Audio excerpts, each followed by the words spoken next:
तो श्लोक था आरोग्यमान्द्रण्यम अविप्रवासः सद्भिर्मनुष्य सह संप्रयोगः स्वप्रत्यया वृत्तिरभितवास षड जीवलोक से सुखानि राजन। यह 6 सुखी जीवन के आधार है। क्या?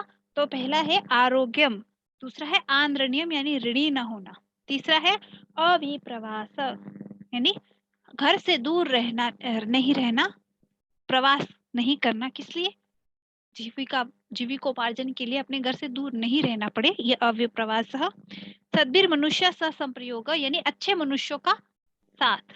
चौथा सज्जनों का साथ, सद्भिर मनुष्य यानी सज्जन, सह संप्रयोग का साथ। ठीक है, तो सज्जनों का साथ, ये चौथा। पांचवा है स्वप्रत्यया वृत्तिरभितवासः, स्वप्रत्यया प्रति यानी मन के अनुरूप जीविका हो, और अभितवास यानी भय रहित निवास हो।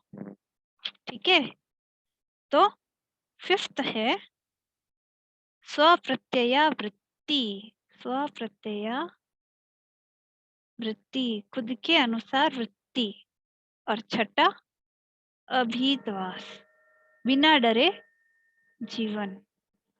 यह 6 सुख है। तो सुश्रुत के अनुसार ये 6 है और महाभारत के अनुसार वो 6 है। ठीक है, सुश्रुत के 6 क्या है? आरोग्य, ऋण नहीं होना, घर से दूर रह के जीविकोपार्जन नहीं करना पड़ना, सज्जनों का साथ, खुद की इच्छा की वृत्ति यानी सैलरी हमें 5 नंबर की चाहिए, 6 नंबर की चाहिए, 7 नंबर की चाहिए वैसी, और बिना डरे जीवन। आज की लाइफ में ये 6 ही पॉइंट ज्यादा रखते हैं। प्रैक्टिकली देखा जाए तो ये 6 जिसके पास है उससे सुखी कोई नहीं है। तो ये था 11वां श्लोक। अभी नेक्स्ट है 12वां इसी अध्याय का। ये 2 श्लोक तो काफी लेट है। तो अगला श्लोक है आरोग्यम विद्वता सज्जन मैत्री महाकुले जन्म स्वाधीनता च पुंसा महदैश्वर्य विनाप्यर्थे। इशारंगधर पद्धति का श्लोक है और यह श्लोक कहता है आरोग्यम यानी आरोग्य, विद्वत्ता यानी विद्वत्ता होना, सज्जन मैत्री यानी सज्जनों से मित्रता, महाकुले जन्म अच्छे कुल में जन्म, स्वाधीनता यानी स्वावलंबन, च यानी ये सभी, पुंसा मनुष्य के, महद ऐश्वर्य बिना अप्यर्थे बिना धन के, बिना अप्यर्थे यानी अर्थ अगर किसी के पास नहीं है फिर भी यह बहुत बड़ा ऐश्वर्य है। यानी बिना धन के ही ऐश्वर्य प्राप्त करना हो तो उसकी क्या चीजें हैं, क्या चीजें होना? तो आरोग्य, विद्वत्ता, सज्जनों से मैत्री, सज्जन मैत्री, महाकुले जन्म अच्छे कुल में जन्म, और स्वाधीनता। के पास यह है तो उसके पास बहुत ज्यादा धन नहीं भी है तब भी वह ऐश्वर्य संपन्न है, क्योंकि ऐश्वर्य से किसी को क्या चाहिए? यही चीज, 5 चीजें तो चाहिए। महाकुल में जन्म है यानी गुणी है, अच्छी भाषी वो शक्ल सूरत पाएगा तो ऐश्वर्य, सज्जनों से मैत्री है, अच्छे दोस्त है, विद्वत्ता है, इन्हें अच्छा जानकारी है, आरोग्य है, और स्वाधीनता है, कहीं भी चले जाने की स्वाधीनता, कुछ भी करने की स्वाधीनता। तो इन 6 के अलावा और कुछ भी ऐश्वर्य नहीं है। बिना धन के भी अगर किसी को ऐश्वर्य की प्राप्ति चाहिए तो ये 6 चीजें उसके पास होनी चाहिए। फिर अगला श्लोक है चाणक्य शतक का। श्लोक है सुभिक्षम कृषके नित्यम नित्यम सुखम आरोगिणी भार्या भर्तु प्रिया यस्य तस्य नित्योत्सवम गृहम। यानी उसके घर में हमेशा उत्सव रहता है जहाँ सुभिक्षम कृषके, हाँ यहाँ लिखा है कि कहाँ, तो सुभिक्षम कृषके नित्यम यानी कृषक जो किसान है उसके यहाँ हमेशा सुभिक्ष रहता है। सुभिक्ष, सुभिक्ष यानी दुर्भिक्ष बोलते हैं अकाल को, और सुभिक्ष होता है धन धान्य की परिपूर्णता, और वह किसान के यहाँ रहेगी ही। ठीक है, क्यों? क्योंकि वह खुद उगाता है इसलिए। तो सुभिक्षम कृषि के नित्यम, कृषक के यहाँ सदैव सुभिक्ष रहेगा। नित्यम सुखम अरोगिणी, जो अरोगी है उसके यहाँ सब सुख रहेगा, उसके यहाँ हमेशा सुख रहेगा। क्यों? तो क्योंकि दुख तो रोगी के यही होता है, रोग के कारण ही दुख होता है। फिर भार्या भर्तु प्रिया, ऐसे जिसके भार्या भर्तु यानी पत्नी और बच्चे अच्छे हैं, तस्य नित्योत्सवम गृहम, उसके घर में हमेशा उत्सव रहता है। यानी जिसकी पत्नी और बच्चे जिसके अच्छे हैं, जिसकी बात मानते हैं, उसके घर में हमेशा उत्सव के जैसा माहौल रहता है। ठीक है, ये चाणक्य तक का श्लोक था। अगला है यथा नेच्छन्ति निरोगः कदाचित् सुचिकित्सकम् तथा पद्रहितो राजा सचिवम नाभिवांछति। यह एक पंचतंत्र का श्लोक है। ठीक है, तो यथा नेच्छति निरोगः कदाचित् सुचिकित्सकम्, यानी यथा जैसे, नेच्छति न इच्छा करता है, कौन? निरोग, यानी निरोग व्यक्ति कभी ये इच्छा नहीं करता कि कदाचित कैसे भी सुचिकित्सकम, चिकित्सक के पास जाना पड़े।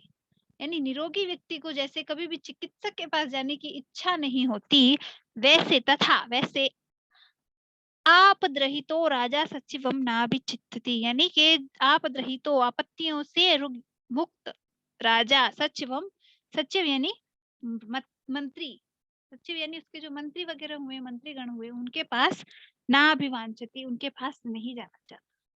ठीक है, तो जैसे एक निरोगी मनुष्य चिकित्सक के पास कभी नहीं जाना चाहता, वैसे ही आपत्तियों से रहित राजा अपने मंत्रियों के पास कभी नहीं जाना चाहता। नेक्स्ट कुमार संभव का श्लोक है, कालिदास की कुमार संभव का। अपि क्रियार्थे सुलभम समित कुशम जलान्यपि स्नान विधि क्षमाणि ते अपि स्वशक्त्या तपसि प्रवर्तसे शरीर माध्यम खलु धर्म साधनम।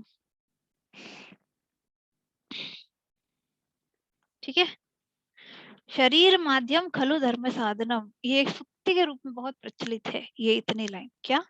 शरीर माध्यम खलु धर्म साधनम, तो धर्म साधन का खलु यानी एकमात्र साधन क्या है? शरीर। तो इस शरीर से ही धर्म की साधना होती है, इसलिए इस शरीर की क्या करनी है? रक्षा करनी है। तो यहाँ जब कुमार समूह में पार्वती जी शिव जी की प्राप्ति के लिए तप कर रही थी, उस समय का श्लोक है कुमार संभव का कि अपि क्रियार्थे सुलभम, सभी क्रियाओं के लिए सुलभ, समित कुशम, समिधा कुश यानी दर्भ, समिधा बोलते हैं लकड़ी को जो जलाने के लिए उपयोग में ली जाती है, उसे हम समिधा कहते हैं। कुश दर्भ को बोलते हैं। जलान्यपि, तो यहाँ पर क्रियाओं में जो चीजें चाहिए वो सभी सुलभ है, और वो सुलभ चीजें क्या क्या है? तो है समिधा, कुश, जला, जल। ठीक है, ये सब कुछ आसानी से मिल रहे हैं। स्नान विधि क्षमाणि ते, स्नान विधि के लिए जल है। जलानि अपि स्नान विधि क्षमाणि ते, यानी जल स्नान विधि के लिए या स्नान करने के लिए जल, अपि स्वशक्तिया तपसी प्रवर्तसे, तपाचरण अपने ही बल पर चल रहा है, क्योंकि धर्माचरण में शरीर ही आद्य साधन होता है। अगर ये सारी चीजें प्रॉपर मिल रही हैं और आप अपना जीवन यापन प्रॉपर कर पा रहे हैं, तभी आपकी तपस्या क्या होगी? सुलभ होगी। क्यों? क्योंकि धर्माचरण में शरीर ही आदि साधन होता है। अगर शरीर का यापन ढंग से नहीं कर पा रहे हम, तो हम धर्माचरण कैसे कर पाएंगे? इसलिए शरीर के साधन के लिए जल, कुशा, समिधा इत्यादि अगर प्रॉपर मिल रहा है, तभी हम तप का कार्य भी सही तरह से कर पा रहे हैं। कुमार संभव में यह पार्वती जी को कहा गया था, हे पार्वती, यहाँ पर होमादि क्रियाओं के लिए समिधा दर्भ आसानी से मिल रहे हैं, स्नान विधि के लिए जल योग्य है, तपाचरण अपने ही बल पर चल रहा है, क्योंकि धर्माचरण में शरीर ही आद्य साधन है। फिर अगला श्लोक है जीवानंद का। पुरस्य दाढ़े योगस्य सिद्धि सर्वार्थ साधनो अखंडानंद सिद्धिश्च फलम तैनैव जायते। यह आरोग्य का महात्म्य कहा गया है इस श्लोक में। पुरस्य दाढ़े योगस्य सिद्धि, कि पुरस्य यानी नगर के दृढ़ता से योग की सिद्धि होती है। अब नगर क्या हुआ? नगर हुआ शरीर और दृढ़ता उसी की हुई। तो शरीर की अगर सिद्धि होगी, पुरुष, पुर को शरीर कहा गया है, पुरुष पुरुषेति शरीर, पुरुष जो इस पुर में रहता है वह पुरुष है, यानी जो आत्मा अगर इस पुरी में रहती है तो पुरी क्या हुआ? पुरी यानी नगर क्या हुआ? शरीर हुआ। तो यहाँ लिखा है पुरस्य दाढ़, यानी इस शरीर की योगस्य सिद्धि, योग की सिद्धि है। सर्वार्थ साधनों, योग की सिद्धि का सर्वार्थ साधन पुरस्य दाढ़ी यानी शरीर की दृढ़ता है। अखंडानंद सिद्धिश्च, अखंड आनंद की सिद्धि फलम तयनेव जायते, फल रूपेण उसी के द्वारा प्राप्त होती है।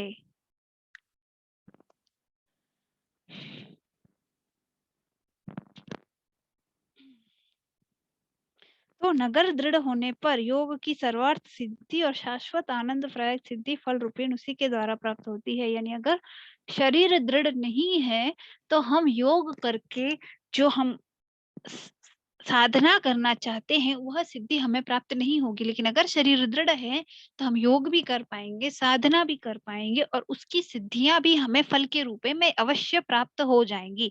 इसलिए शरीर की दृढ़ता आवश्यक है। फिर नेक्स्ट है जीवानंद का ही श्लोक, पुराभिमानो न वृथा तद्दाढ़्येन विना कथम चित्त स्वास्थ्यम विना तच्च शिव भक्तिर दृढ़ा कथम।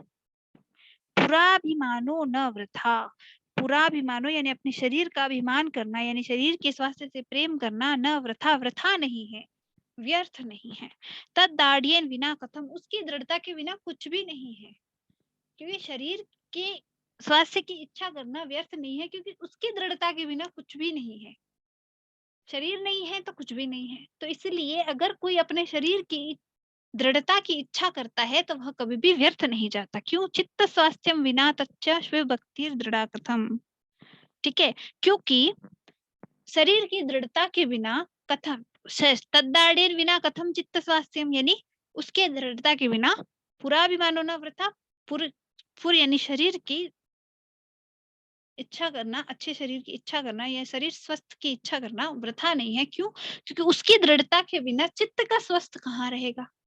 और अगर चित्त स्वस्थ नहीं है तो शिव भक्ति दृढ़ा कथम, तो शिव की भक्ति हम दृढ़ रूप से कैसे कर पाएंगे? क्योंकि स्वस्थ चित्त ही तो दृढ़ भक्ति कर पाएगा, अदरवाइज नहीं कर पाएगा।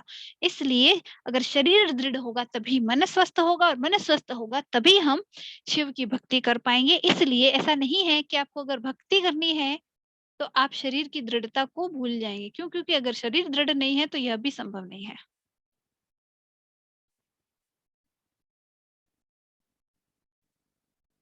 नेक्स्ट श्लोक चाणक्य राजनीति का, राजनीति शास्त्र का। वैसे इसकी पहली लाइन चरक के श्लोक से मिलती है। सर्वमेव परित्यज्य शरीरमनुपाल्ये, चरक की लाइन है तद अभावे ही भावानां सर्वभाव शरीरिणाम। और इस श्लोक की दूसरी लाइन है शरीरस्य प्रणष्ट सर्वमेव विनश्यति। ठीक है, तो सभी कुछ छोड़कर शरीर की अनुपालना करनी चाहिए। सर्व दूसरी जगह चीजों को छोड़ के शरीर के अनुपालन करना आवश्यक है। क्यों? शरीरस्य प्रणश्य, अगर शरीर ही नष्ट हो गया तो सब कुछ भी नष्ट हो जाएगा। यानी अगर आप सोचे कि ये चाहिए वो चाहिए वो चाहिए और उसके चक्कर में हम अपने शरीर को भूल जाएं तो यह सही नहीं है। क्योंकि वो सारी चीजें अगर आपने इकट्ठी भी कर ली तो काम किसके आएगी जब आपका शरीर ही नहीं बचेगा। क्योंकि आप तो शरीर से ही हैं, जिस दिन ये नष्ट हो गया आप भी नहीं बचोगे। इसलिए शरीर की अनुपालना सबसे महत्वपूर्ण कार्य है, उसे सबसे पहले करना चाहिए। सर्वमन्यत परित्यज्य शरीरम अनुपालयेत। और चरक की दूसरी लाइन है तद अभावे ही भावानां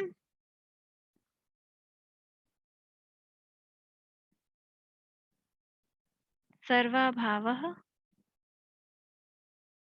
शरीरिणाम, यानी उसके नष्ट होने जाने के बाद सभी भावों का भी नष्ट हो जाना है तो हमारे क्या काम आएगा। ये बहुत ही महत्वपूर्ण श्लोक है, इसे ध्यान में रखना। ठीक है, इसकी व्याख्या आनी चाहिए। फिर है दानव धर्मश्च, ये है चाणक्य नीति शास्त्र का ही श्लोक। ये राजनीति शास्त्र लिखा था, इसमें नीति शास्त्र लिखा। दाने धर्मश्च विद्या च रूपम शीलम कुलम यथा सुखमायु यशश्चैव नव गोप्यानि यत्नतः। इन नव रत्नों का की गोपन करना चाहिए, यानी उनकी रक्षा करनी चाहिए। इन नौ की क्या नौ है? दाने धर्मश्च विद्या च रूपम शीलम कुलम तथा सुखम आयु यशश्चैव। नौ चीज क्या हुआ? दान, धर्म, विद्या, रूप, शील, कुल, सुख, आयु और यश। इन नौ की हमेशा यत्न पूर्वक रक्षा करनी चाहिए। ठीक है, तो नव गोप्यानि यत्नतः, किनकी गोप्य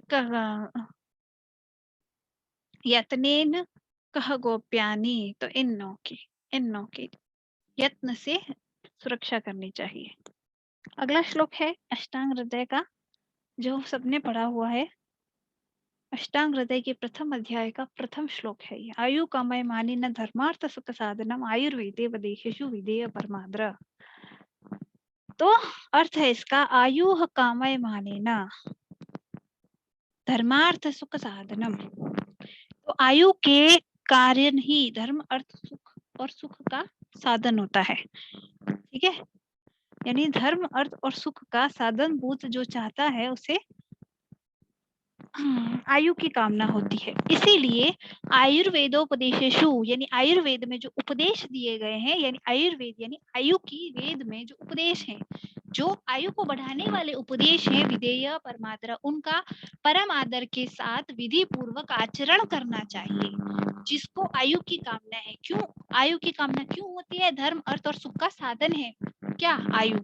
इसलिए धर्म, अर्थ और सुख का साधन उस आयु की रक्षा करने के लिए उस आयुर्वेद के विधि पूर्वक परम आदर के साथ आचरण करना चाहिए। ठीक है, देन सुभाषित ध्वनि का अगला श्लोक, शरीरमेवायतनं सुखस्य दुःखस्य चाप्यायतनं शरीरं यत् शरीरेण करोति कर्म तेनैव देहि समुपाश्नुते तत्।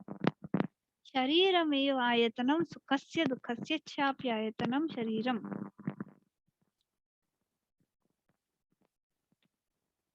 तो शरीर ही आयतन है सुख का। शरीरम एव आयतनम सुखस्य, तो सुख का आयतन ही शरीर है। दुःखस्यम चाप्यायतम शरीरम, और दुख का आयतन भी शरीर है। सुखस्य आयतनम एव आयतनम शरीरम, सुख का आयतन ही शरीर है, दुख का आयतन भी शरीर है। यत् शरीरेण करोति कर्म, जो शरीर के द्वारा कर्म किया जाता है, तेनैव देहि समुपाश्नते तत्, वही देह का उसे ही स्वास्थ्य का अनुभव करता है। यानी शरीर के द्वारा जो किया जाएगा वही वैसा का वैसा उसको फल मिलेगा।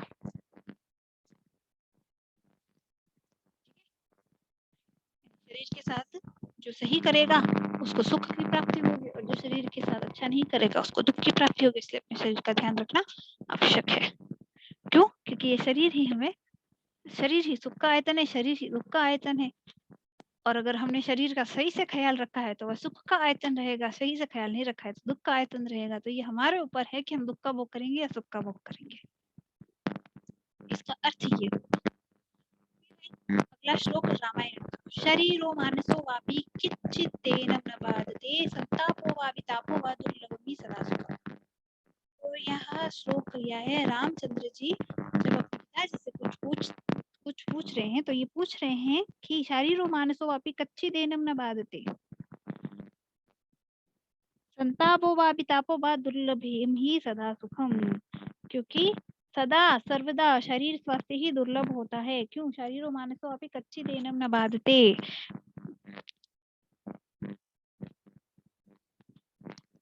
अपने पिताजी से रामचंद्र जी पूछ रहे हैं कि शरीरो मानसो वापि, शारीरिक या मानसिक किसी भी प्रकार की कच्ची देनम न बाधते, कोई बाधा तो नहीं हो रही उन्हें, संतापो व अभितापो व, यानी संताप हो या अभिताप हो, शारीरिक या मानसिक प्रकार का, इस प्रकार का कोई बाधा तो नहीं हो रही पिताजी को। क्यों?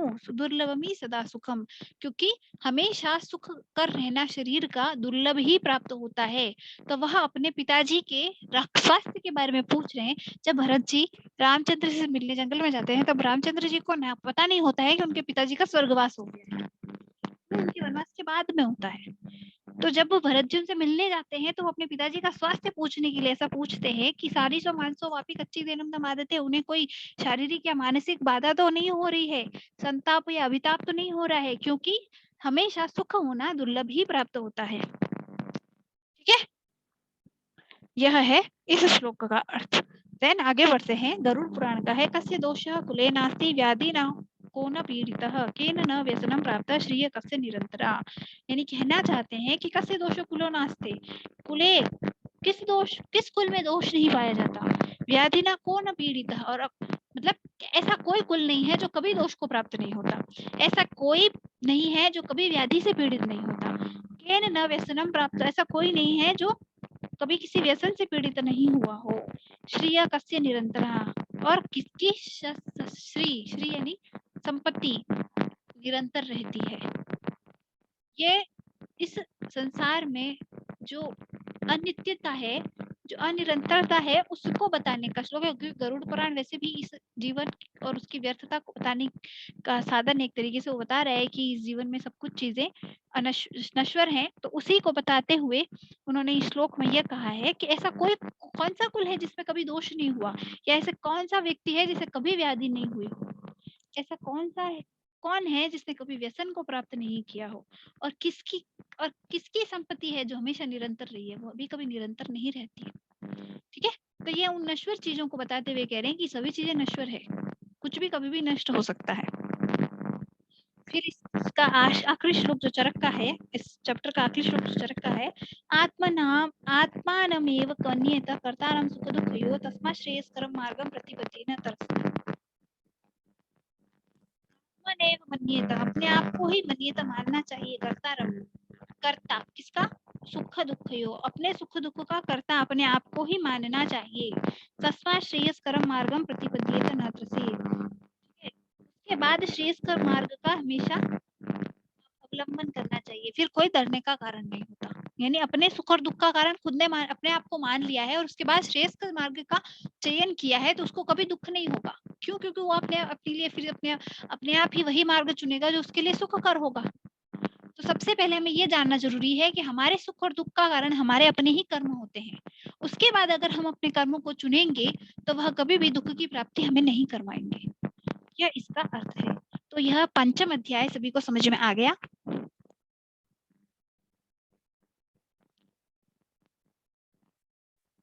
सुमित? ओके, तो हम षष्ठ अध्याय शुरू करते हैं, जो है व्यायाम विज्ञान पढ़ेंगे। पहला श्लोक है, कितनी बच्ची क्लास, ये चैप्टर शायद ही पूरा हो, इसके बाद में 4 चैप्टर और बचते हैं, टाइम ले रही है ये। से बात बता देना, पहले अनुवाद स्टार्ट करा दो। पहले अनुवाद ठीक है, अनुवाद और जो रखते हैं पोटेंट वो करा दो। ठीक है, कल अनुवाद शुरू करा दूंगी। हम इसे लास्ट में कर लेंगे। आज छठा अध्याय कर लेते हैं, कल अनुवाद शुरू कर देंगे, बीच में अगर कभी टाइम मिलता रहा तो ये भी करते रहेंगे। ठीक है,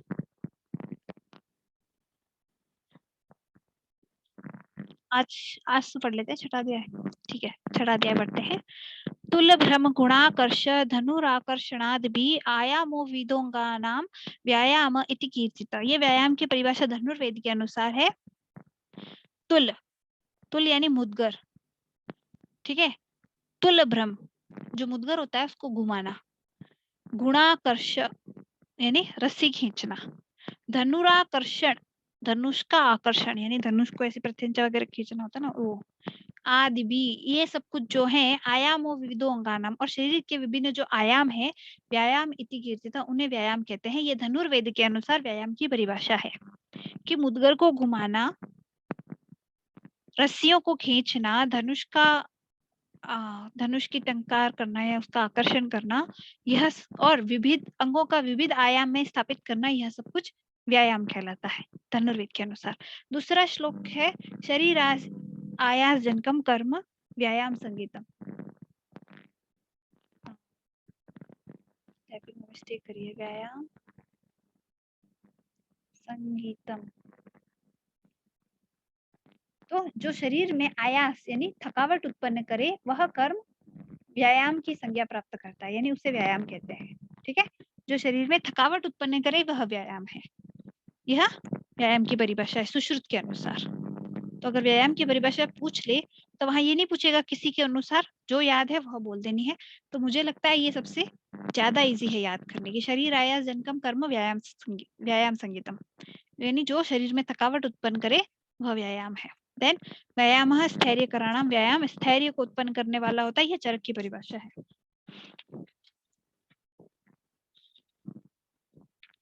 उसके बाद में अगला श्लोक है चाणक्य नीति शास्त्र का। शनैर अर्थ शनै पंथा शनै पर्वतम आरुहे शनैर विद्याश्च सर्मश्च व्यायामश्च शनै शनै, यानी सब कुछ धीरे धीरे करना चाहिए। शनैर अर्थ धीरे धीरे ही धन का उपभोग करना चाहिए, अगर फास्ट करेंगे तो धन खत्म हो जाएगा। शनै पंथा धीरे धीरे मार्ग करना चाहिए, क्यों? क्योंकि फास्ट करेंगे तो जल्दी थक जाएंगे। शनै पर्वतम आरुहे, तो धीरे धीरे ही पर्वत पर चढ़ना चाहिए, जल्दी जल्दी चढ़ने की कोशिश में गिर सकते हैं। शनैर विद्या तच्च धर्मश्च, और शनै ही विद्या और धर्म का साधन करना चाहिए। इसी प्रकार से व्यायामश्च शनै शनै, व्यायाम का भी धीरे धीरे ही करना चाहिए, कभी भी फास्ट नहीं करना चाहिए व्यायाम को। ठीक है, नेक्स्ट है शिशुपाल वध से लिया हुआ श्लोक। स्थाने शमवताम शक्त्या व्यायामे वृद्धिरंगिनाम अयथा बलमारंभो निदानम क्षय संपदः। स्थाने शमवताम शक्त्याम, शक्ति पूर्वक ही उद्योग करना चाहिए। शमवताम, शमवताम यानी शमवान राजाओं को। व्यायामे वृद्धिरंगिनाम, व्यायाम से अंगों की वृद्धि होती है। ठीक है, और शक्ति अनुसार देखो, शमवताम यानी शक्ति अनुसार, शक्तिया स्थाने व्यायाम में शक्ति अनुसार व्यायाम करने से अंगों की वृद्धि होती है। ठीक है, अयथा बलमारंभो निदानम क्षय संपदः, और अयथा बल आरंभ, अयथा बल आरंभ बोलते हैं हमने अपने बल को पहचाना ही नहीं है, लेकिन फिर भी हमने काम शुरू कर दिया है। ठीक है, हम अपने बल को बिना पहचाने, यानी कि यहाँ सामने हमारी कंपेटिव कैपेसिटी है 15 किलो उठाने की, सामने 30 किलो देखा, सोचा नहीं समझा नहीं कि इतना हम उठा पाएंगे कि नहीं, और उठाने की कोशिश कर ली, तो वो हमें चोट ही पहुंचाएगा।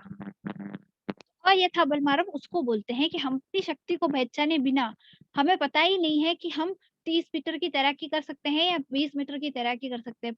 बॉडी में कैपेसिटी है 15 मीटर की, लेकिन हमने कभी जानने की कोशिश ही नहीं की और 30 मीटर चौड़ी नदी में कूद पड़े, तो डूबेंगे ना। वह चीज है अयथा बलमारंभ, वह कभी नहीं करना चाहिए। निदानम क्षय संपदा, वह क्षय का निदान होता है। ठीक है, और संपदा क्षय, और यहाँ अगर इसको दूसरे वे में लें तो यह संपदा के अर्थ में लिया जाए तो हमेशा शक्ति पूर्वक अगर किया जाए तो वह संपदा में वृद्धि करता है, लेकिन अगर हमने उसको बिना जाने कि हम कैसा कर सकते हैं और संपदा का क्या कहते हैं इन्वेस्टमेंट कर दिया, तो वो पैसे डूब जाएंगे, वो वाली बात है।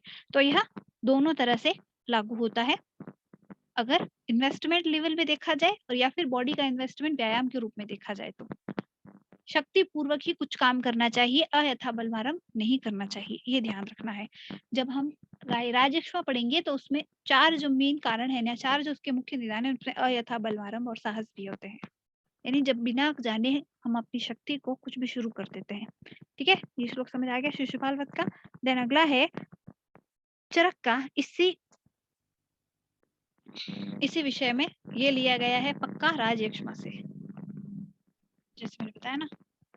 तो अयथा बलमारंभ प्राणों परो विद्रोधिना, अयथा बलारंभ हमेशा प्राणों का उपरोधन करता है।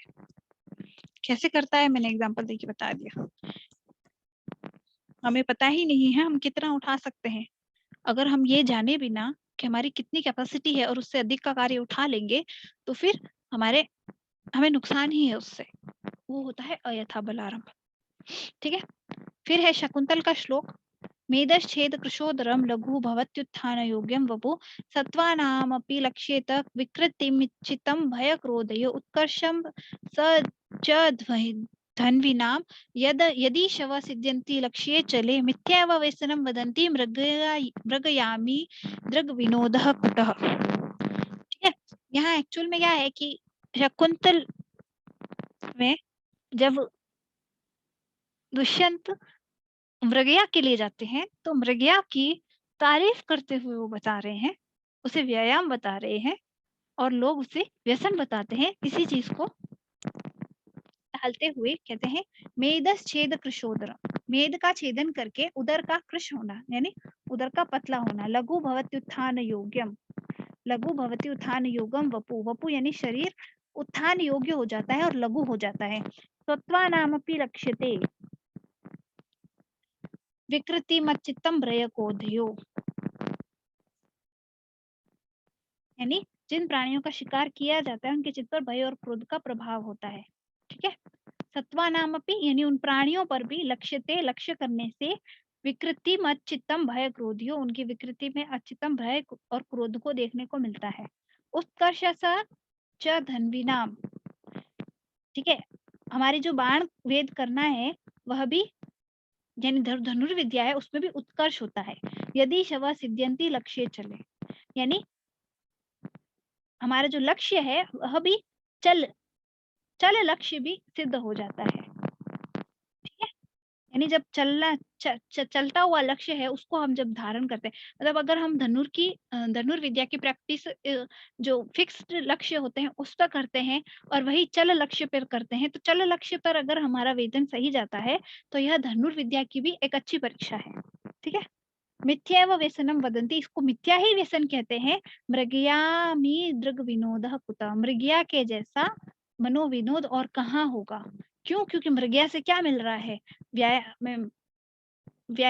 मेद का छेदन हो के कृष उदर प्राप्त हो रहा है, शरीर लघु होकर उत्थान के योग्य हो रहा है और मनोरंजन हो रहा है। जो अलग अलग प्राणी है जिनका हम शिकार करते हैं वह भय और क्रोध वगैरह देख के उन अपने हमारे चित्त को होती है आकर्षण और वो मनोरंजन होता है उससे, और धनुर्विद्या की भी अच्छी प्रैक्टिस हो जाती है।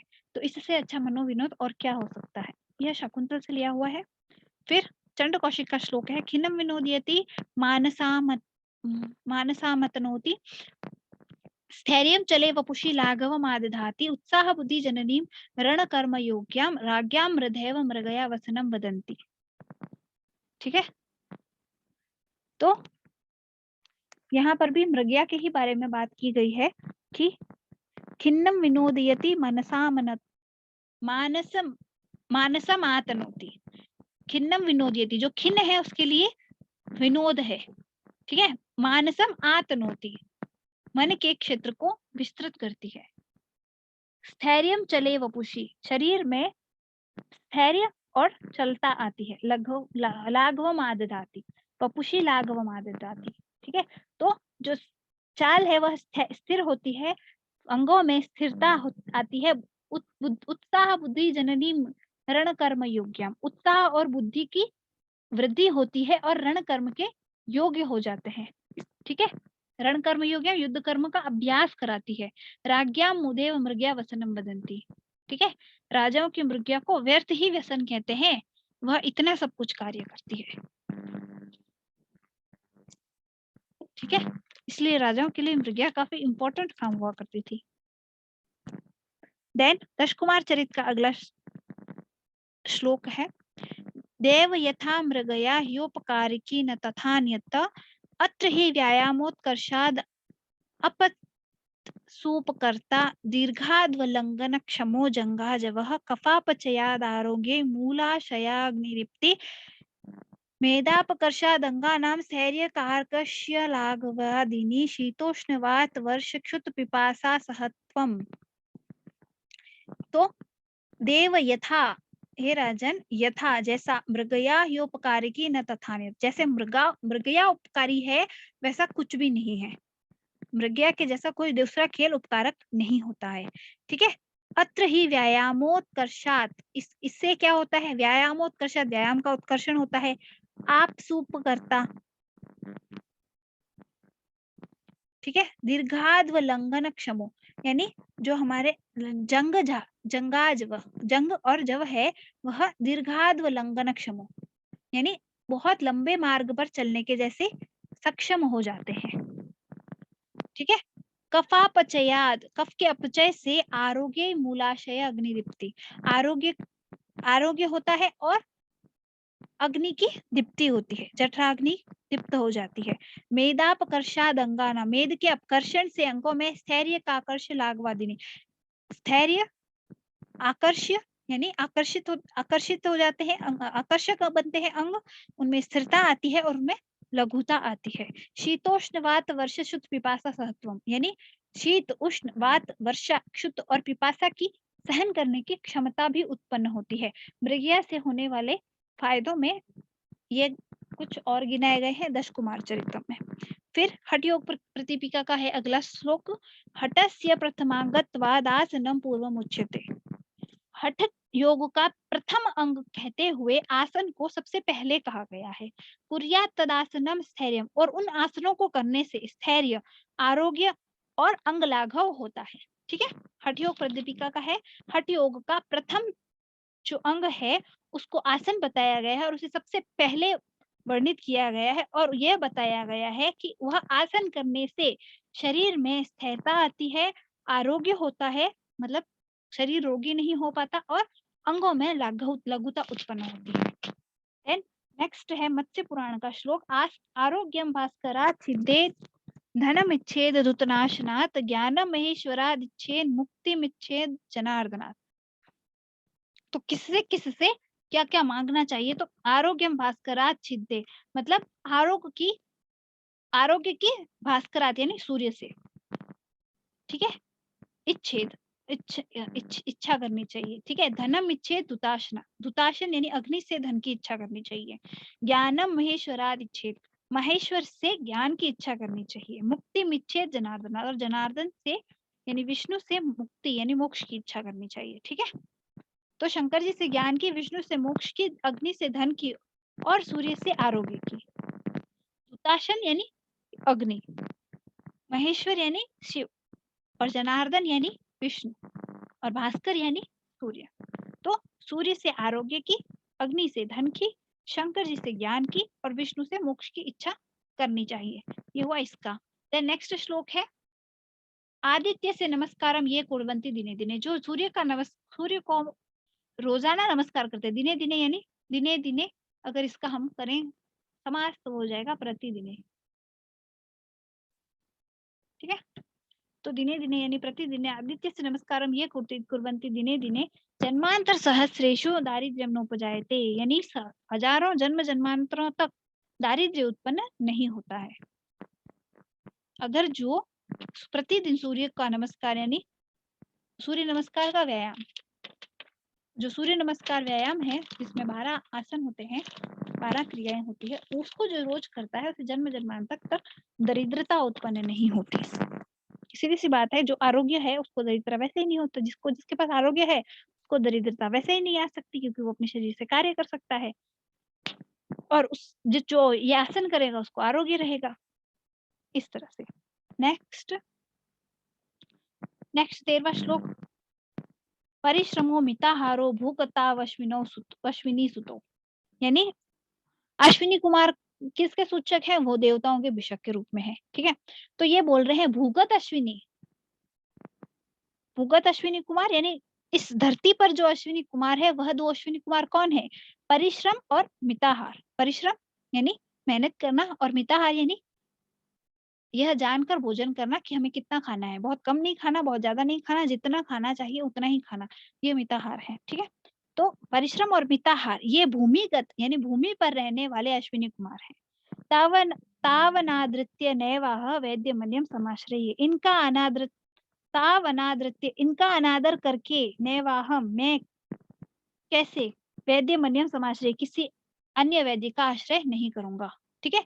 तो अश्विनी कुमार सबसे बड़े वैद्य हैं, उनका आश्रय करना चाहिए हमें। तो उनका अनादर अगर हम कर देंगे तो किसी और वैद्य का आश्रय करने से भी क्या लाभ? तो इसका अनादर करके हमें किसी और वैद्य का आश्रय नहीं करना चाहिए, यानी इनका अनादर कभी नहीं करना चाहिए। मात्रावत आहार और परिश्रम हमें हमेशा करते रहना चाहिए। फिर ऐत्रेय ब्राह्मण का नेक्स्ट श्लोक है, चरण वे मधु विदंती चरण स्वादु उदम्बरम सूर्य शपश्य श्रेमाणम यो न तंद्रयते चरम। तो चरण व मधु विंदती, चरण यानी परिश्रम करने पर ही, मधु विंदती मनुष्य मधु को प्राप्त करता है, चरण स्वादु मुदुम्बरम परिश्रम करने पर ही स्वादु यानी मधुर उदुम्बर उदुम्बर को प्राप्त, उदुम्बर फल को प्राप्त करता है। सूर्य से पश्य श्रेमाणम सूर्य की श्रम को तो देखो, यो न तंद्रियते चरण वह चलते चलते कभी थकता ही नहीं है। ठीक है, ये ऐत्रेय ब्राह्मण का श्लोक है। तो उन्होंने परिश्रम के या चलने के संबंध में सूर्य को उदाहरण देके बताया कि यह कभी चल चल के नहीं थकता और चलने से हमेशा फल प्राप्त होते हैं, अच्छे फल प्राप्त होते हैं। मधु भी उससे वैसे ही प्राप्त होता है, परिश्रम करने से भी उदुम्बर भी वैसे ही प्राप्त होता है। मतलब एग्जाम्पल दिया है कि हमें सब कुछ परिश्रम करने से ही प्राप्त होगा। ठीक है, उसके बाद नेक्स्ट है कली शयानो भवति संजिहानस्तु द्वापरा उत्तिष्ठ त्रेता भवति कृतम संबद्धते चरण, यानी इसलिए हमेशा चलते रहो। चरई वेती हमेशा चलते रहना चाहिए। क्यों? क्योंकि जब सो रहे हैं तो कलयुग है, जग जाएंगे तो द्वापर होगा, उठ जाएंगे तो त्रेता हो जाएगा, और जैसे ही हम चलने लगेंगे तो सतयुग कृतयुग आ जाएगा। ठीक है, तो ये था हमारा छठा अध्याय व्यायाम विज्ञानीय। अभी भी समय है, नेक्स्ट चैप्टर सप्तम अध्याय शुरू कर देते हैं, जो है प्राणायाम विज्ञानीय। पहला श्लोक है इसका, वायुर्जातः स्वयं ब्रह्मा, ब्रह्मा खुद वायुर्जातः वायु से उत्पन्न हुए हैं। वायुर्जातः सवै हरि, हरि भी वायु से ही उत्पन्न हुए हैं। वायुर्जातो महादेव, वायु महादेव यानी शिव भी वायु से ही उत्पन्न हुए थे। तो तीनों देवों का नाम ले लिया। सर्वम वायुमवयम जगत, और इससे संपूर्ण जगत जो है वायु का है, वायुमय है, संपूर्ण जगत वायुमय है। फिर दूसरा है चरक का श्लोक है, वात कलाकली अध्याय का, वायु तंत्र यंत्रधरः, वायु तंत्र यंत्रधर है, प्रवर्तक चेष्टा, चेष्टाओं का प्रवर्तक है, चेष्टा नाम उच्चावचानम, ऊंचे नीचे करने की जो चेष्टाएं हैं उनका प्रवर्तक वायु है। नियंता प्रणेता च मनस, मन का नियंता यानी नियमित करने वाला, और प्रणेता उसको शुरू करने वाला, यानी मन को कार्यों में लगाना और उसको नियमित करना, मतलब उसका नियमन करना, किस कार्य में कैसे लगना है, यह भी काम वायु ही करता है। सर्व इंद्रियणम उद्योजक, सभी इंद्रियों का उद्योजक है, उनको प्रेरणा देता है।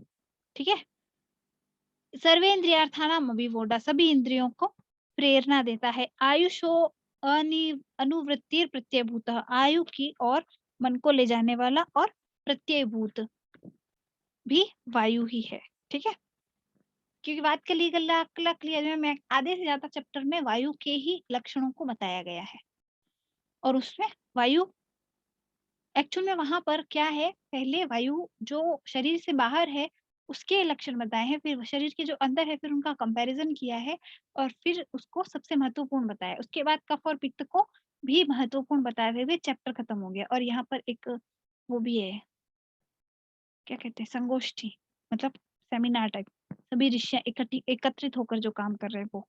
तो यहाँ अलग अलग जो वायु के बारे में बताया गया है वो अलग अलग ऋषि के द्वारा कहा गया है। इस तरह का चैप्टर है वो, उसमें यह श्लोक मिलता है। चरक का ही श्लोक है, वायुर बलम, वायु ही आयु को बल देता है। वायुर धाता, वायु ही आयु का धाता है। शरीर नाम, शरीर का धारण भी वायु ही करता है। वायुर विश्वमिदम, वायु ही सर्व विश्व है। सर्व प्रभुर वायुश्च, सर्व प्रभु भी वायु है, ऐसा माना जाता है। ठीक है, फिर जगन्नाथ पंडित का श्लोक है, जिन्होंने रस गंगाधर लिखी है। रस गंगाधर आयुर्वेद का ग्रंथ नहीं है, रस जगन्नाथ पंडित की रस गंगाधर इसका ग्रंथ है, संस्कृत, ये इसका लिटरेचर का ग्रंथ है। वायुदेव महाभूतम वदन्तु निखिला जना, आयुरेवेश भूतानाम इति मन्यामहे वयम। वायुदेव महाभूतम, पंच महाभूतों में से भले ही एक कहें, वदन्तु वायुदेव महाभूतम वदन्तु। वायु को भले ही महाभूत कहा जाए, निखिला जना, ठीक है। आयुरेवेश भूतानाम इति मन्यामहे वयम्, हम तो उसको सभी भूतों का प्राण ही समझते हैं, ठीक है। सभी मतलब सभी महाभूत जो पंच महाभूत है उनसे शरीर बना है, और उसका एक अंग हम वायु को मानते हैं। यहाँ ये लिखा गया है कि वायु को भले ही लोग उन 5 महाभूतों में से एक मानते हो, हम तो सारे महाभूतों का ही आधार वायु को ही मानते हैं, ठीक है। तो वायु के महिमा मंडन है, उसके बाद हम इसके प्राणायाम के बारे में पढ़ेंगे, ठीक है। तो हाँ, हठ योग प्रदीपिका का अगला श्लोक है, यह प्राणायाम के बारे में हमारा हो करेगा। यानी वायु का इतना महत्व है, अब उस वायु के महत्व का हमसे क्या लेना देना है, उसको लेते हैं। यावद वायु स्थितो देहे तावत जीवनम उच्यते, जिस प्रकार वायु स्थित देव में स्थित है वैसा ही हमारा जीवन रहेगा, ठीक है। मरणम तस्य निष्क्रांति ततो वायु निरोधी, और जब वो वायु शरीर से निकल जाएगी तब मरण हो जाएगा, इसलिए इस वायु का निरोध करना चाहिए। और इसका निरोध हम कैसे कर सकते हैं, इस वायु का निरोध हम प्राणायाम से कर सकते हैं। एक्चुअल में प्राणायाम के 3 मेन चीज होती है। पहला पूरक, कुंभक और रेचक। हम है ना पूरक और रेचक, ये 2 चीज बिना नियमन के सारे दिन करते हैं, लेकिन कभी कुंभक नहीं करते। और यह वायु के निरोधन की बात कर रहा है। यानी पूरक होता है सांस को अंदर लेना, रेचक होता है सांस को बाहर निकालना, और कुंभक होता है उससे रोक कर रखना। तो वायु का निरोध उसी को कहते हैं। जब वो वायु पूरक यानी सांस अंदर लेने के बाद अगर हम कुंभक करते हैं तो उस वायु का निरोध करते हैं, फिर उसका रेचन करते हैं। तो ये जो वायु का निरोध है यही प्राणायाम का प्रमुख अंग होता है। और इसमें समय का भी एक प्रॉपर वो होता है, क्या कहते हैं उसको, रेशियो, कितने समय तक पूरक होना चाहिए, कितना कुंभक और कितना रेचक, उसी से हम प्राणायाम करते हैं। ये प्राणायाम का नियम होता है। क्यों? क्योंकि प्राणायाम का अर्थ क्या है, प्राण का आयाम, यानी उसको प्रॉपर नियमन करना, प्राणों का नियमन करना, और उस वायु का नियमन ही प्राणों का नियमन है। और उस वायु का नियमन हम पूरा कुंभक और रेचक से करते हैं। तो प्राणायाम का मेन चीज है सिर्फ आपको कि पूरा कुंभक और रेचक निवारण वायु का नियमन करना, और इसी के ऊपर ये पूरा चैप्टर भी लिखा हुआ है। फिर अगला, शरीरम ही विना वायु सामताम याति दारु भी, वायु प्राण सुखम वायु और वायु सर्वमिदम जगत। यह रामायण का श्लोक है। शरीरम ही विना वायु, बिना वायु के शरीर समताम याति दारु भी, लकड़ियों के समान है, ठीक है। क्यों? लकड़ियों में कोई जीवन नहीं होता है, बिल्कुल वैसा ही हो जाता है। बिना वायु के शरीर लकड़ियों के समान है, क्योंकि लकड़ियां अपने आप नहीं हिल सकती है। और वात ही शरीर के अंदर सभी चेष्टाएं करवाता है। प्रवकृत चेष्टा नाम उच्चा वचा नाम नियंता प्रणेता चमनसा, सब कुछ क्या करा रहा है, वायु करा रहा है। इसलिए बिना वायु के शरीर कैसा है, सूखी लकड़ियों के समान, जो हिल भी नहीं सकता अपनी मर्जी से। वायु प्राणम सुख वायु सुखम वायु, वायु ही प्राण है, वायु ही सुख है, वायु सर्वमिदम जगत, वायु ही पूरा जगत है। ये रामायण का श्लोक है, बिना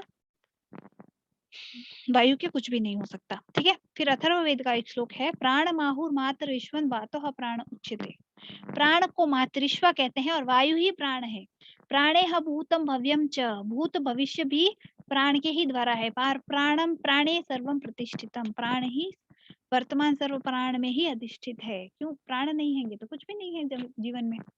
यवद अस्मिन् शरीरे प्राणो वस्ति तावदायु, जैसे शरीर में प्राण भी निवास करते हैं वैसे ही आयु निवास करती है। और प्राण किसे कहते हैं, कई बार हम वायु को ही प्राण कहते हैं, ठीक है। ध्यान में रखना, जहाँ प्राण लिखा है वह प्राण वायु का ही पर्याय माना गया है। येन जीवति जीवो यम निर्जीवो यम विना भवेत, सारंगधर पद्धति का श्लोक है। येन जीवति जीवो यम, यह जीव जैसे जीता है, निर्जीवो यम विना भवेत, और इसके बिना जीवन भी नहीं है। स प्राण इति विख्यातो वायु क्षेत्र चर पर, और वही प्राण, ऐसा कहा जाता है कि वायु क्षेत्र चर है, ठीक है। शरीर में विचरण करने वाली वायु ही सर्वश्रेष्ठ है। पर यानी श्रेष्ठ है। अपर और पर, इन दोनों का अर्थ होता है एक श्रेष्ठ होना, एक कम श्रेष्ठ होना, ठीक है। तो पर का अर्थ होता है जो श्रेष्ठतर है वह। तो श्रेष्ठतर कौन है? वायु। क्यों? वह प्राण कहलाई जाती है, वह शरीर में रहती है तो जीवित है, और वह नहीं है तो निर्जीव है, उसी को प्राण कहते हैं। और वही क्षेत्रचर है और वही श्रेष्ठ है। यह वायु है। देन 10वां श्लोक यह लिखा है, सुषुम्नया ब्रह्मरंध्रम आरोहत्यवरोहिति। सुषुम्ना से ब्रह्मरंध्र में आरोहित होती है और अवरोहित होती है। जीवः प्राण समारूढ़, और जीव प्राण पर समारूढ़ होकर रज्वा कोल्हाटिको यथा, जैसे कोल्हाटिका रज्जु से रहती है। कोल्हाटिका यानी कोल्हाटी किसको कहते हैं? कोल्हाटी जैसे रस्सी पे ऊपर चढ़ता और उतरता है, उसी तरह से वायु भी ब्रह्मरंध्र से सुषुम्ना के ऊपर चढ़ता और उतरता है, और जीव का जो प्राण है वह उस पर आरूढ़ रहता है।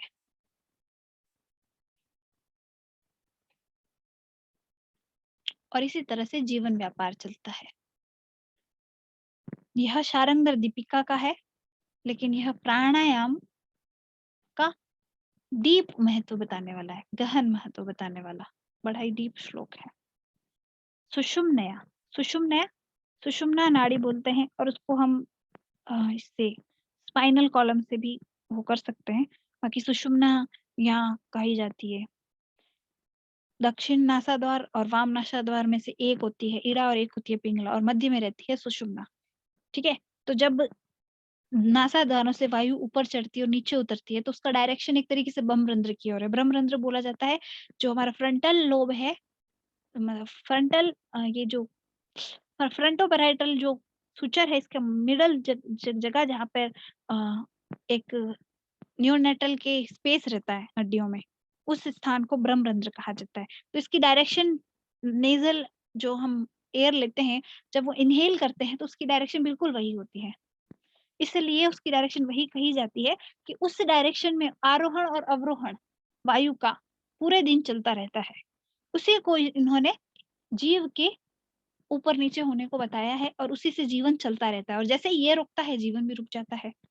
इस बात को बड़े डीप तरीके से समझाने की इसमें कोशिश की गई है इस श्लोक में। ठीक है, नेक्स्ट श्लोक में आगे बढ़ते हैं। प्राणाधवेव खल्विमानि भूतानि जायन्ते, प्राणेन जातानि जीवन्ति, प्राणं प्रयन्त्यभिसंविशन्ति। तैत्तिरीय उपनिषद का श्लोक है। प्राणादवेव खलु इमानि, प्राणों से ही जीव सृष्टि उत्पन्न होता है। भूतानि जायन्ते, इमानी भूतानि जायन्ते, ये सभी भूतों की उत्पत्ति होती है। प्राणेन जातानि जीवन्ति, प्राण से ही जीवन जीवित रहता है। प्राणम प्रयन्त्य अभिसंविशन्ति, ठीक है, प्राण में ही जाकर सब कुछ विलीन हो जाता है।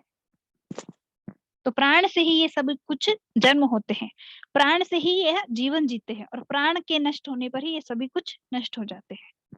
ठीक है, यानी जीवित मनुष्यों में प्राण ही सब कुछ है। प्राण यानी वायु, तो प्राण से ही इनका निर्माण हो रहा है, प्राण से ही ये जीवन जी रहे हैं, और प्राण से ही इनका प्राण में ही ये जाकर सब विलीन भी हो जाते हैं। ठीक है, फिर तैत्तिरीय उपनिषद का अगला श्लोक है। प्राणम देवा अनुप्राणन्ति मनुष्या यशवश्च ये, प्राणो ही भूतानाम आयु तस्मात् सर्वायुष्यम उच्यते। प्राणम देवा अनुप्राणन्ति मनुष्या यशवश्च ये, तो देवता, मनुष्य और पशु पक्षी, प्राणम, देवा और यशव सभी का अनुगाम होकर प्राणन किया करते हैं। देवता, मनुष्य और पशु पक्षी प्राण का अनुगामी होकर ही जीवन जीते हैं। अनुप्राणन्ति, प्राण का ही अनुप्राण करके मनुष्य, देव और यशवश्च यानी पक्षी जीते हैं।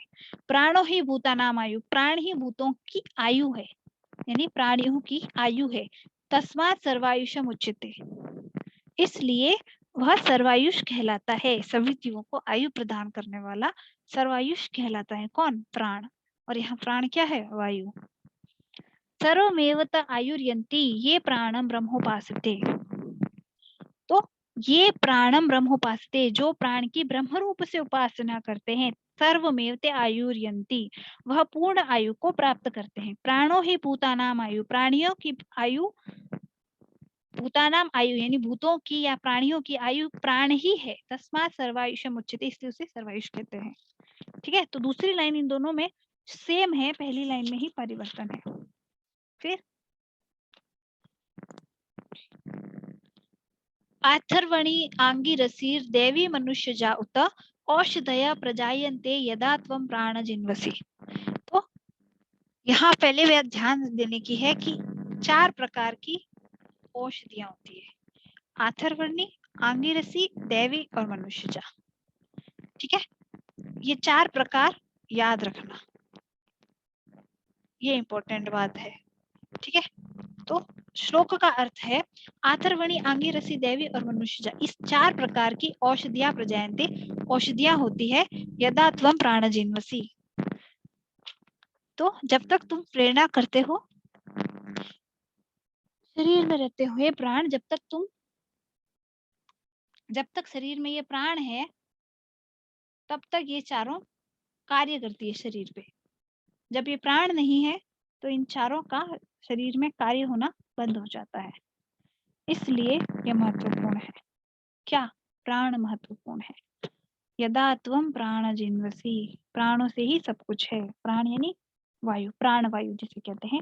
ब्रह्म 15वां श्लोक है, ब्रह्म दयोपि त्रिदशा पवनाभ्यास तत्परा अभूवन्नन्तकः भयात् तस्मात् पवनम् अभ्यसेत्। ब्रह्मादयोपि त्रिदशा पवनाभ्यास तत्पर, तो ब्रह्मादेव, सभी ब्रह्मादि देवता भी पवन के अभ्यास में तत्पर रहते हैं। पवनाभ्यास यानी प्राणायाम में तत्पर रहते हैं। अभूवन्नन्तक भयात् तस्मात् पवनम् अभ्यसेत्, क्योंकि वह भी क्या होते हैं? अंतक यानी मृत्यु के भय से, इसलिए हमेशा प्राणायाम का अभ्यास करना चाहिए। कहने का अर्थ है कि त्रिदशा यानी 23 लोग, ब्रह्मादि देवता भी सभी के सभी पवनाभ्यास तत्परा, पावन के अभ्यास में तत्पर रहते हैं। किस लिए? अभूवन्नन्तका भयात्, यानी अपने अंतक के भय से, यानी अपनी मृत्यु के भय से ब्रह्मादि देवता भी पवन के अभ्यास में तत्पर रहते हैं। इसलिए हमें भी हमेशा पवन का अभ्यास करना चाहिए, यानी प्राणायाम करना चाहिए। यह हठ योग प्रदीपिका का सूत्र है। देन नेक्स्ट श्लोक है, दह्यन्ते ध्यायमानानां धातूनां हि यथा मला तथेन्द्रियाणां दह्यन्ते दोषा प्राणस्य निग्रहात्। दह्यन्ते ध्यायमानानां धातूनां हि यथा मला, जैसे दह्यन्ते जल जाते हैं, ध्यायमानानां धातूनां, ध्यायमान धातुओं के, यथा मला जैसे मल ध्यायमान धातुओं के जल जाते हैं, तथेन्द्रियां दमे, वैसे ही इंद्रियां भी जल जाती है, दोषा प्राण से निग्रहात्, दोष पूर्वक प्राणायाम के करने से। या ऐसे कह सकते हैं कि प्राणायाम से इंद्रियों के दोष नष्ट हो जाते हैं, जैसे अग्नि में धोखे जाने वाले धातुओं के मल नष्ट हो जाते हैं। जब जैसे कि हाँ, हम जब धातु शुद्धिकरण करते हैं, धातु शुद्धिकरण कौन सा? ये वाला नहीं, मेटल्स का, मेटलर्जी में, तो जब वैसे वो करते हैं तब क्या होता है? मनुस्मृति का श्लोक है ये। तो जैसे धातुओं की शुद्धि हम अग्नि में डाल के शुद्ध करते हैं, उनका मल जला करके, बिल्कुल वैसे के वैसे इंद्रियों के सारे दोष प्राण के निग्रह से नष्ट हो जाते हैं। यहाँ ऐसा बोला है कि जैसे धातुओं के मल, कौन सी धातुएं? मेटल्स, मेटलर्जी में जो हम पढ़ते हैं ना, वो उसमें हम क्या करते हैं? पट्टी के अंदर धातु की पिघला के और उसको जलाते हैं, उसके अंदर जितने भी मल होते हैं वो जल जाते हैं और वो साफ हो जाती है, फिर निकलती है प्रॉपर। बिल्कुल वैसे दह्यन्ते ध्यायमानां धातूनां हि यथा मला, धातुओं का मल जिस प्रकार उसमें जल जाके खत्म हो जाता है, वैसे ही इंद्रियों का जो मल है वह या इंद्रियों के जो दोष हैं वह भी दहित हो जाते हैं, जल जाते हैं प्राण के निग्रह से। प्राण निग्रह यानी प्राणायाम। ठीक है, नेक्स्ट है, यथा सिंहो गजो व्याघ्रो भवेत् वश्य शनैः शनैः, यानी जैसे सिंह, गज और व्याघ्र ये सभी धीरे धीरे वश्य होते हैं, वैसे यथैव सेवितो वायुरन्यथा हन्ति साधकम्, इसी प्रकार से वायु को भी धीरे धीरे ही वश्य करना चाहिए। ठीक है, प्राणायाम भी धीरे धीरे थोड़ा थोड़ा करके बढ़ाना चाहिए, वरना साधक की समाप्त कर देती है, यानी वो साधक का हनन कर देती है। कौन? वायु। तो वायु का वशीकरण करने का अर्थ यानी वायु का प्राणायाम, यानी प्राणायाम भी हमेशा शनै शनै शुरू करना चाहिए, एक साथ खूब सारा नहीं करना चाहिए, उसे धीरे धीरे बढ़ाना चाहिए। अन्यथा जैसे सिंह और व्याघ्र को फास्ट अगर वश करने की कोशिश करेंगे तो हम पे हमला करके हमारी मृत्यु हो जाएगी, बिल्कुल वैसे ही वायु के साथ अगर हम ऐसा करेंगे तब भी हमें खतरा है। इसलिए हमेशा ध्यान रखना चाहिए, प्राणायाम को हमेशा धीरे धीरे शुरू करना चाहिए। देन अगला है प्राणायामेन युक्तेन सर्व रोग क्षयो भवेत्। अगर कोई प्राणायाम से युक्त है यानी प्राणायाम करता है तो उसके सभी रोगों का क्षय हो जाता है। अयुक्ताभ्यास योगेन, अगर अयुक्त अभ्यास करा जा रहा है तब सर्व योग से संभव। तो जैसे हम प्राणायाम को सही तरह से करते हैं तो जिस प्रकार सभी रोगों का क्षय हो जाता है, उसी तरह से अगर हम अयुक्त अभ्यास करेंगे यानी प्रॉपर अभ्यास नहीं करेंगे, सभी नियमों का वर्जन कर देंगे, क्योंकि प्राणायाम के नियम है उन्हीं के अनुसार उसको करना जरूरी है, तो सभी रोगों की उत्पत्ति हो जाएगी। ठीक है। देन नेक्स्ट श्लोक है प्राणायामेरेव सर्वे प्रशुष्यन्ति मला इति। प्राणायाम करने से सर्वे प्रशुष्यन्ति मला इति, सभी मल है जो प्रशुष्क होकर नष्ट हो जाते हैं, शुष्क होकर नष्ट हो जाते हैं। आचार्यणम तो केशांचित अन्य कर्म न सम्मतम, इसलिए कुछ आचार्यों को प्राणायाम के अतिरिक्त और कुछ कर्म करना सम्मत नहीं है, वह प्राणायाम को ही सबसे मुख्य कार्य मानते हैं और इसके अतिरिक्त और कुछ भी करना सम्मत नहीं मानते। ठीक है। देन नेक्स्ट है हठ योग प्रदीपिका, नहीं हाँ ये हठयोग प्रदीपिका का ही था ये सारे श्लोक। अभी अगला श्लोक है मूर्छितो हरते व्याधीन मृतो जीवयति स्वयं बद्धा खेचरताम धत्ते रसो वायुश्च पार्वती। इन्होंने 3 चीजों के बारे में बोला है, रस यानी कि पारद और वायु। तो वायु और रस, पारद पारद पारद भी मूर्छित होता है तो व्याधि का हरण करता है, और अगर खुद मृत है, मृत पारद का उपयोग कर रहे हैं तो दूसरों को जीवन दान देता है। बिल्कुल वैसे ही वायु भी मूर्छित हो तो व्याधि का हरण करता है और अगर खुद मृत हो तो जीवन प्रदान करता है। बद्धा खेचर ताम धत्ते, बद्ध अगर पारद बद्ध हो तो आकाश में उड़ने की क्षमता प्रदान करता है। उसी तरह से अगर वायु बद्ध हो जाए शरीर में तो वह हमें भी इतना हल्का बना देता है कि हम उड़ सकते हैं। अगर प्राणायाम को अगर आप हठ प्रयोग को प्रदीपिका में प्रॉपर देखें तो वहां यह भी एक है कि अगर प्राणायाम की सिद्धि अगर तक ढंग से हो और हम वायु को शरीर में बद्ध करने की कंडीशन हासिल कर लें तो हम एक बार अपने को इतना हल्का बना लेते हैं कि हम उड़ सकते हैं, एक बार जमीन से ऊपर उठ सकते हैं, ऐसा बोला जाता है। ठीक है। तो रसो वायुश्च पार्वती। ठीक है। इसी प्रकार नेक्स्ट श्लोक है चले वातम चलम चित्तम, चले वातम चलम चित्तम निश्चले निश्चलम भवेत्। तो जब वात चलता है तब भी चित्त चलता है और इसके निश्चल होने के बाद वह भी निश्चल हो जाता है।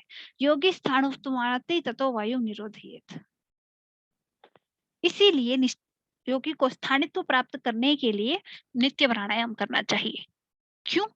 क्योंकि सीधी सी बात है कि जब हमारा चित्त चल हो तब हम कभी भी योग की साधन की अवस्था नहीं प्राप्त कर सकते। तो साधना की अवस्था प्राप्त करने के लिए प्राणायाम का करना आवश्यक है। क्यों? क्योंकि अगर हमारा वात चल नहीं होगा, वह रुकेगा, तो हमारा मन भी चंचल नहीं होगा, वह भी रुक पाएगा और हम साधना में प्रॉपर ध्यान लगा पाएंगे। तो वो ध्यान के लिए भी प्राणायाम आवश्यक है, इसलिए वायु का निरोध करना या प्राणायाम करना आवश्यक है। ठीक है। फिर नेक्स्ट श्लोक है पवनो वद्यते येन, जिसका पवन बद्ध है, मनस्तेन वद्यते, तो उसका मन भी बद्ध होगा, और मनश्च वद्यते येन पवनस्तेन वद्यते, और जिसका मन बंधा हुआ है उसका पवन भी जरूर बंधा हुआ होगा। तो ये दोनों एक साथ ही बंधन को प्राप्त होते हैं। अगर हमने पवन को बद्ध कर लिया है, पवन को बद्ध कैसे करेंगे? प्राणायाम से। प्राणायाम का नित्य अभ्यास करने से पवन का बद्ध करने की क्षमता आ जाती है, और अगर हम पवन को बद्ध कर पाते इसका मतलब हमारा मन भी बद्ध हो चुका है, हम उस मन की चंचलता को अपने वश में कर सकते हैं। उसी प्रकार अगर हमारा मन बद्ध हुआ है तो हम पवन को भी बद्ध कर सकते हैं। ठीक है। इसी प्रकार प्राणायाम नाम का ये अध्याय भी समाप्त हुआ। आज 11 बज गए। अब क्लास खत्म करते हैं। आज की क्लास ये 7th चैप्टर समझ आ गया प्रॉपर?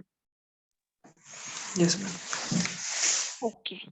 अभी कल हम अनुवाद लेंगे, बीच में अगर कभी टाइम मिल गया तो हम 8वां 9वां 10वां ये तीनों भी एक दिन में खत्म कर लेंगे, कोशिश करेंगे कि फास्ट करें। और अगर किसी श्लोक से संबंधित कोई प्रॉब्लम हो, इनकी व्याख्या वगैरह लिखने अपने अपनी तरफ से कोशिश करना, और अगर कहीं प्रॉब्लम आए तो मुझसे फिर से पूछ लेना, ठीक है? आज की क्लास फिर यहीं खत्म करते हैं, काफी लेट हो गया है। Good night.